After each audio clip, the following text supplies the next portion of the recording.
Alright, what's going on everyone? This is your boy the MC Tam One and Veersai at Tan Tiger 01, the Bengal Dragon, coming at you with my thoughts on the Bangladesh versus New Zealand match in the in their final encounter of the Champions Trophy group stages in Group A. Ho ho ho. Boy oh boy, what they call surprises and what they call never seen it coming.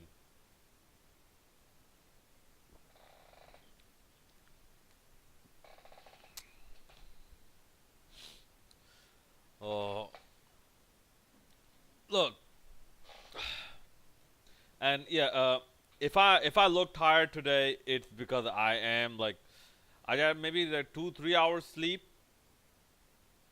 because I was up all day all morning, like watching the match, and like by the time I finally went to sleep, it was like 4 or 5 p.m. And like I had to get up like around 7:30 ish, like so that I can go out and get my iftar. Right.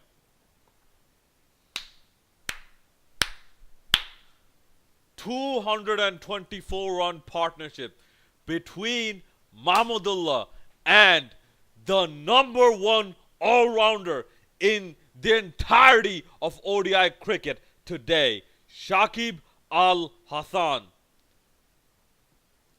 Finally, finally, Shakib is showing his worth and showing that no, he can prove his doubters wrong. Doubters like me. Yes, admittedly, I doubted the guy. I'm like, maybe he should take a break because he ain't doing none. But wait, first of all, Bangladeshi fans living in the UK turning up to these matches, give yourselves a round of applause because you have brought a lot of life into this tournament, and this is a result of a lot of good performances, consistent performances by Bangladesh. Not one, but the last two times we have defeated New Zealand. The first one in Ireland, maybe you can say it's um, bit of luck because we played a weakened New Zealand side. Okay, okay. The second one, this was a do or die situation for New Zealand, and this was pretty much their strongest team. We, I wouldn't like to say we struggled against them, but we beat them pretty comprehensively. Let me explain why. From 34 for 4 to 268 for 5 with a 224 run partnership that New Zealand were unable to break up until the last moments. New Zealand were unable to break it. The legendary, the renowned Tim Southey, Trent Bolt, and the so-called reliable, dependable Mitchell Santner, the expensive yet dangerous Adam Milne. Personally, from New Zealand's standpoint, given that they're going for pace, I wanted to see Lockie Ferguson in this match. Not necessarily Neil Wagner, or maybe a Neil Wagner, who knows? But I wanted to see Lockie Ferguson in this match.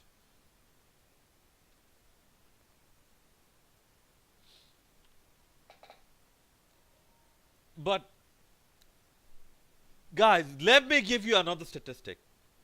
In ODIs alone, since the fall of 2010, 9-5 Bangladesh. New Zealand won 5 of them, Bangladesh won 9 of them. I think that's pretty consistent. I don't think there's too much luck involved there. Oh, and funny thing, well, out of the last time I checked, there were hardly any comments at all saying Bangladesh won by a fluke, this and that, like, oh, Bangladesh, they just got lucky. No, 224 run partnership. on like okay, yeah, we'll give you that. Shamo Sharkar was given out where she it was the wrong decision. Mushfiqur Rahim was dropped once, but hey, how much did Shamo Sharkar make again? How much did Mushfiqur Rahim make again? And we had balls remaining. It's not like the New Zealand batsmen were wrongfully given out. Kane Williamson got run out because of his own mistake. Maybe the pressure. Maybe New Zealand were 60 for 1, I believe, or something like that at the end of the power play. And that point, I thought New Zealand were going to make 350 400 if on Facebook, because I was disappointed in Bangladesh. I'm like, come on, come on, man, like you have a lot, and like I said, kudos to the dedicated fans of Bangladesh. Imagine someone who bought all the tickets flying in from New Zealand and seeing his team lose over and over again. Imagine someone like that, and all these other dedicated Bangladeshi fans getting disappointed again and again.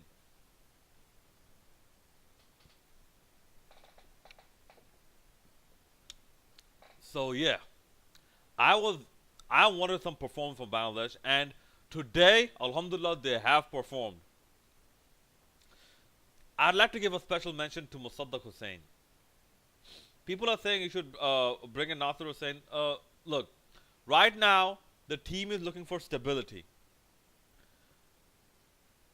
Okay, the team is looking for a good amount of stability. So once there's an unstable element, who knows? Maybe bring in an Nasser Hussain. Maybe drop a Sabir Rahman, like if he's not playing that good consistently, and bring in a Nasser Hussain. But I would not change this team.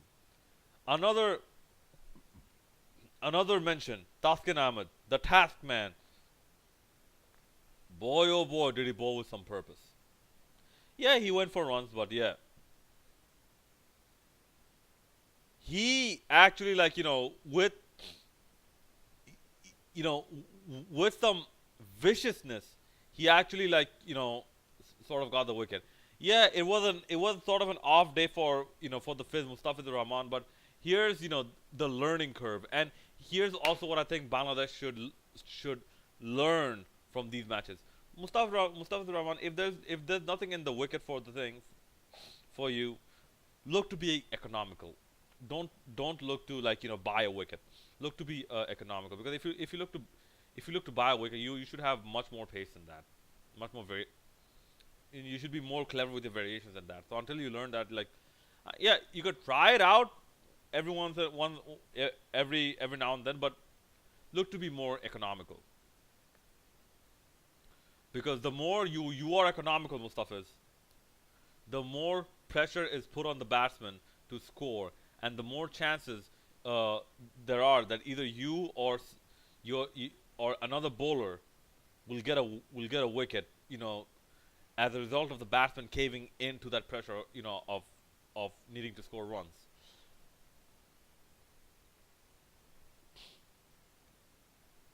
Mortaza, he's doing his thing. Shakibul Hasan with the ball, look. Uh, at least even he figured out you should be a bit more economical here, and on a pitch where there's very little to no turn, you should not you should not look to extract turn. You should not look to turn the ball from leg stump to off. Yeah, I know Shakib did that in England a few times, I think, but here there's no turn, so just don't bowl the bad delivery. Just focus on your line and length, and depending on the match situation, target the ball, target where to drop the ball.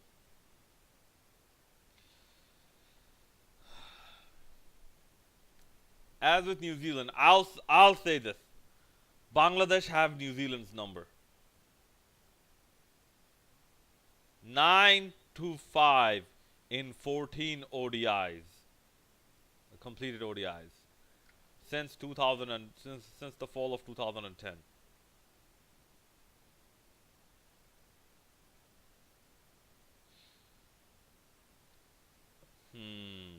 So, and this goes in from a generation of Daniel Vettori, Brandon McCullum, to this from previous generation to this generation of like Kane Williamson and like Neil Bru. No, Neil Bru was playing there as well. No, this this newer generation, slightly newer generation. Okay,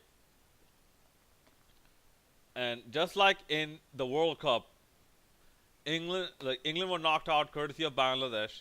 Just like in the 2007 World Cup, India were knocked out courtesy of Bangladesh.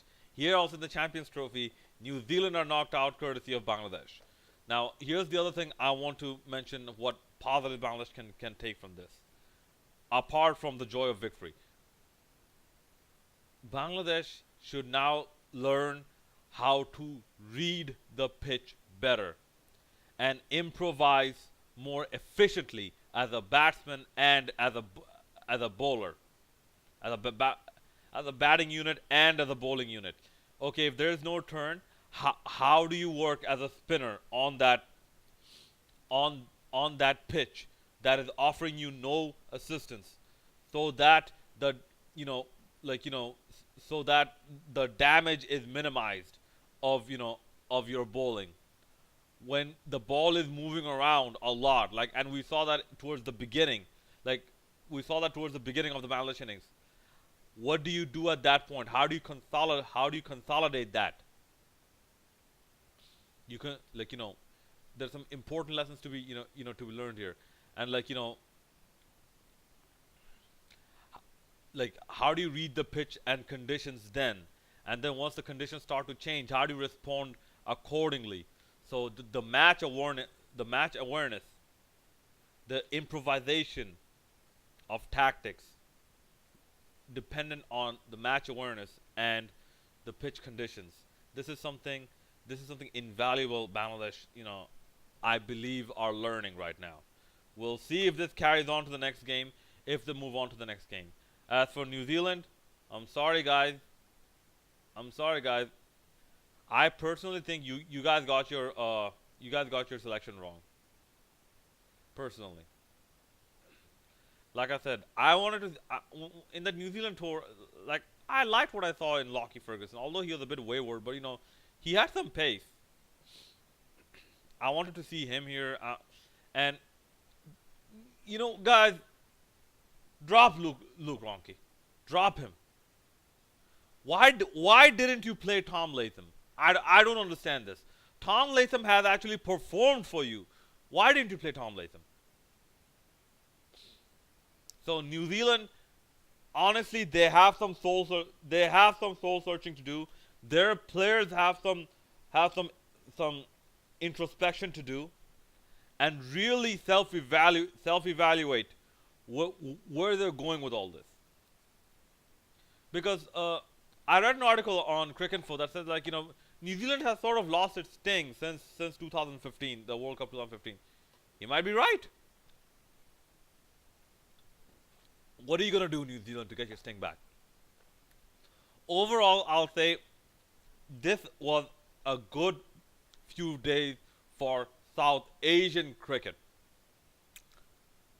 This to the point where the mighty Indians are now in a qualifying match where they have a must-win game.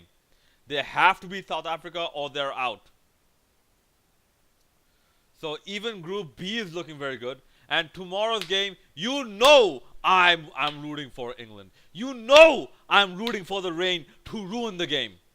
Although it is very sad for Australia, and although I believe this tournament has been tarnished by rain, so this did not give other teams, all teams, an equally fair opportunity. I'll take what I'm getting out of this, if it means Bangladesh progressing. Personally, I think this tournament should have happened somewhere in South Asia, or maybe in South Africa. I think somewhere over there this tournament should have happened, or maybe even Australia. Who knows? Anyways, I'm looking forward to your comments and suggestions. Let me know what you think in the comment section below. And moving forward, would you what elements of this team would you change if Bangladesh would go to the semifinals? If would you change the batting order? Would you change the the playing 11? So I'm eager to read your comments in the comment section below. And don't forget to hit that like button, hit that subscribe button, and follow me on Twitter at TanTiger01. This is the Bengal Dragons and Veer Side TanTiger01. And Vitamo1 signing out. And in the words of Nasser Hussain, the mighty Bangladesh have knocked out New Zealand.